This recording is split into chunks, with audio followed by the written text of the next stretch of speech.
नमस्कार, आपण पाहत आहात शक्ती न्यूज मराठी। बातमी खळबळजनक। खोपोलीत थरारक घटना।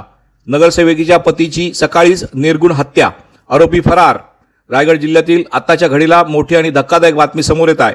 खोपोली नगरपालिकेच्या शिंदे गटाच्या नगरसेविका मानसी काळोखे यांच्या पती मंगेश काळोखे यांची आज सकाळी सुमारे 7 वाजता निर्गुण हत्या झाल्याची माहिती समोर आली आहे।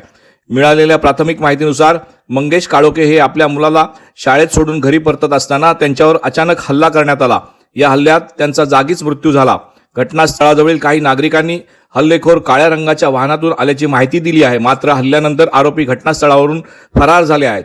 खोपोली पोलिसांनी घटनास्थळी धाव घेत तपास सुरू केला असून या निर्गुण हत्येमागे नेमकं कोण आहे याचा शोध घेतला जात आहे। अत्यंत दुःख होतंय, कारण निवडणुकीचा निकाल 21 तारखेला लागतोय काय आणि 1 आठवड्यामध्येच तिच्या पतीची हत्या होते काय, हे दुर्दैवी बाब आहे।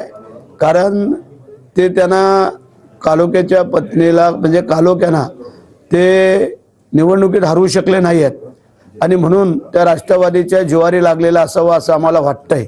कारण हा सगळा खेळ त्यांचाच दिसतोय।